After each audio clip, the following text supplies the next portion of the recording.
Yo, alors j'ai pas de trépied et ma caméra, enfin ma webcam elle pue la merde. Du coup, j'ai filmé la vidéo comme ça.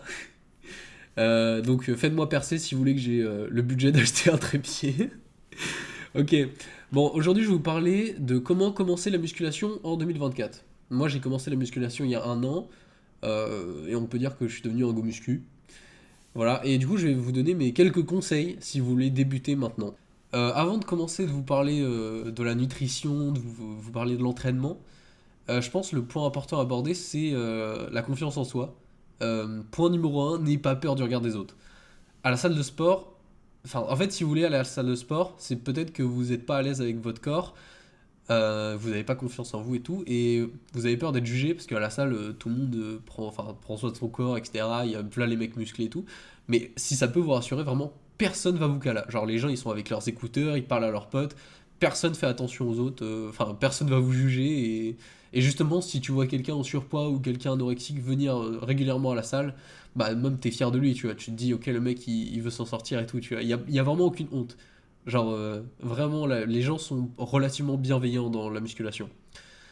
Vous pouvez vous faire des amis à la salle, faut pas hésiter à demander des conseils. Même si, ça me donne la transition parfaite vers mon point numéro 2, écoutez pas tous les conseils. Voilà. La musculation, c'est une discipline où il y a beaucoup de gens, ils ont leur propre croyance, pas toujours scientifique, et ils essayent de les refiler à qui veut l'entendre. Enfin bref. En gros, même si c'est quelqu'un de votre famille, même si c'est un ami, même si c'est un coach sportif Instagram 2.0, il faut pas écouter tous les conseils, il faut se documenter et il faut réfléchir. Comme dans tout dans la vie en fait. Hein. Voilà, c'est la muscu, c'est vraiment comme tout dans la vie, tu réfléchis avant de faire quelque chose, et voilà. Alors, il faut aussi savoir que la musculation, c'est pas que l'entraînement. Voilà, pour moi, c'est 33% l'entraînement, 33% la nutrition et 33% le sommeil. Vous progresserez pas optimalement juste en faisant un des trois. Le top, c'est d'avoir un peu de tout, tu vois. Alors, point numéro 3, quels sont les meilleurs exercices de musculation? Et bah, en fait, il y en a pas vraiment. Ça dépend de vous, parce qu'on est tous différents. Et il y a des gens, vous verrez à la salle, il y a des gens, ils vont vous dire ouais, Fast Exo c'est le meilleur, moi je le fais tout le temps. Bah pour vous, il sera pas forcément bien. Voilà, donc testez. Moi je vous invite à tester un maximum d'exo au début, à poids léger pour bien apprendre la technique et pas vous blesser. Et une fois que vous connaissez, enfin déjà les exos qui sont le mieux pour vous, et en plus que vous connaissez bien les mouvements, vous pouvez commencer à charger et vous serez bien parti pour des années. Parce que bah c'est au début qu'il faut pas commencer à faire de la merde si tu veux pas te blesser et puis même te démoraliser parce que je pense que tu viens semaine 1 à la salle et tu te blesses, je pense que tu remets plus jamais les pieds à la salle. Donc je pense, ouais, vraiment, faites attention, à choisir les bons exos pour vous, pour votre morphologie, testez ce que vous sentez le mieux, vous n'avez pas de douleur, etc. Et apprenez bien les mouvements pour pas vous blesser. Voilà. Point numéro 4, comment choisir son format d'entraînement. Voilà, il y a pas mal de formats d'entraînement. Il y a le push-pull leg, le half body, le full body, le split. Bon, comment choisir le meilleur? Bah en fait c'est pareil, c'est comme pour les exos, il n'y a pas vraiment de meilleur. En fait ça va dépendre de vous. Par exemple si vous pouvez venir 3 fois par semaine à la salle, tout le monde ne peut pas venir tous les jours, hein, bah le mieux ça va peut-être être un full body pour travailler tout le corps à chaque fois. Si vous pouvez venir 6 fois, un push-pull leg ça peut être bien. Bon perso moi je fais un split, un peu spécial. Je ferai une vidéo pour en parler si vous voulez, mais c'est pas forcément le plus optimal. Moi je continue de faire ça uniquement parce que j'ai commencé comme ça et j'aime bien.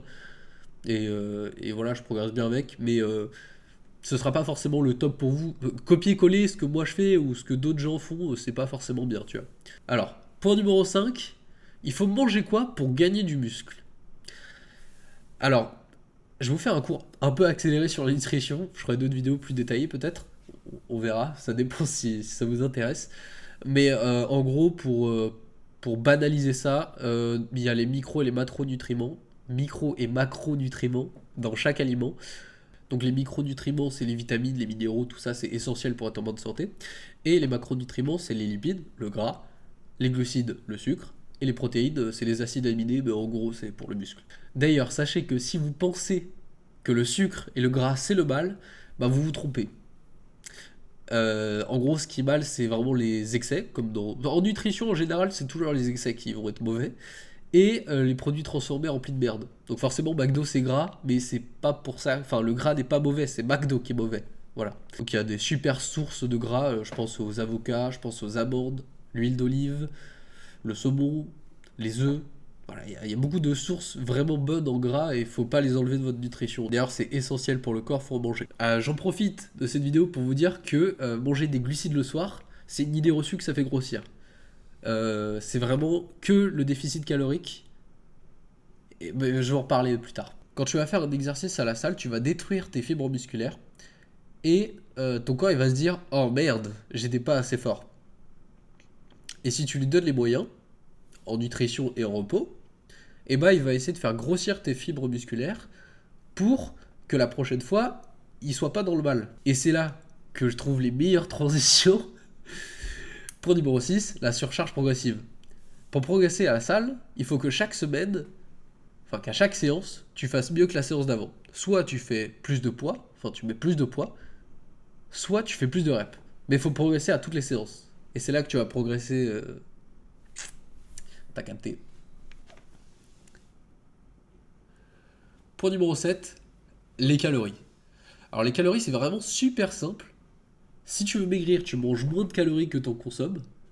Et si tu veux grossir, tu manges plus de calories que t'en consommes. Vraiment, c'est une règle de base. Il n'y a pas à chercher plus loin que ça. C'est vraiment super simple. Pour calculer combien de calories tu dépenses, c'est ton métabolisme basal. Donc ça va dépendre de ta génétique, de ta taille, de ton âge et de ton poids. Et je vais vous mettre dans la description un site où vous pourrez aller calculer ça. Et pour calculer votre activité sportive, c'est une estimation. Dans le site, vous aurez aussi actif, très actif. Voilà, vous prenez une estimation et vous allez pendant 2 semaines, vous allez vous peser et pendant 2 semaines, vous allez manger le nombre de calories de l'estimation. Alors, on va dire que vous devez manger 2500 calories. Et bah, si vous voulez maigrir, vous enlevez 300. Si vous voulez grossir, vous rajoutez 300. Vous faites ça pendant 2 semaines. Et à la fin des 2 semaines, vous vous repesez, vous voyez l'évolution, vous vous adaptez. Si vous vouliez grossir, mais que vous n'avez pas changé de poids, vous rajoutez un peu de calories. Si vous voulez maigrir, mais que vous n'avez pas changé de poids, vous enlevez un peu de calories. Si vous voulez maigrir, mais vous avez pris du poids, vous enlevez un peu plus de calories. Etc. Etc. Vous adaptez quoi. Et du coup, ça nous donne le point numéro 8, comptez vos calories. Alors ça, je comprends, tout le monde n'a pas envie de le faire. Même moi, à la salle, les gens, ils me regardent comme un ovni, des fois, quand je leur dis que je compte mes calories. Mais le truc, c'est que si vous le faites pas, bah c'est aléatoire. Vous vous fiez à la chance en fait, parce que vous savez pas combien vous ingérez, donc vous savez pas vraiment si votre poids il va monter ou baisser.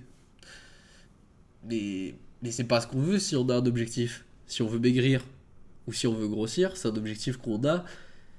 Bah on veut pas se fier à la chance. Voilà, donc c'est vraiment, bon, c'est pas, enfin, c'est pas obligatoire, mais comptez vos calories, ça vous aidera vraiment à avancer dans la bonne direction pour votre objectif. Bon, et point numéro 10, si j'en ai pas skip. Ah non, point numéro 9, j'en ai skip un. Donc, point numéro 9, évitez les produits transformés. En fait, ça va pas vraiment changer quelque chose pour la prise de muscle. En soi, si vous faites votre entraînement et que vous mangez le bon nombre de protéines, votre corps il va vous faire grossir vos muscles. Donc ça va rien changer, mais pour la santé, pour bien vieillir et être en bonne santé plus longtemps, je peux que vous conseiller de manger des produits non transformés, éviter McDo, éviter le Coca, éviter tout ça.